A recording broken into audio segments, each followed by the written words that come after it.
Hi friends, இப்போ வந்து நம்ம அவரைக்காய் தான் பொரிக்க போகிறோம். அவரைக்காய் எப்படி பொரிக்கிறதுன்னு நீங்கள் பாருங்கள். இதுக்குள்ள வந்து நான் அவரைக்காயை பொருசு பொருசாக அறுத்து வச்சுருக்கேன்.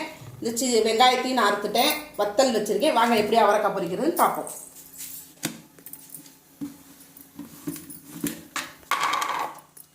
எண்ணெய் ஊற்றிக்கங்க, உங்களுக்கு தேவையான அளவு ஊற்றிக்கங்க.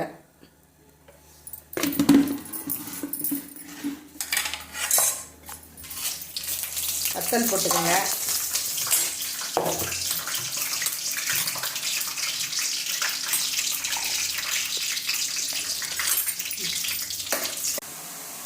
காய் அள்ளி போட்டாச்சு. உப்பு போட்டுக்கலாம். உப்பு போட்டு கொஞ்சம் நல்லா வதக்கிக்கிடுவோம். நல்லா வதங்கிருச்சுங்க அவரைக்காய். தேங்காய் பூ போட்டுக்கிடுவோம். நீங்கள் தேங்காய் பூ போடுறதா இருந்தால் போட்டுக்கோங்க. தேங்காய் பூ வேணாதவங்க தேங்காய் விட்டுருங்க. இதோட முட்டையும் கூட சேர்த்துக்கிடலாம். முட்டை சேர்த்திங்கன்னா ரொம்ப நல்லாயிருக்கும். ஓகேங்க, இந்த வீடியோ பிடிச்சிருந்தா லைக் பண்ணுங்கள்.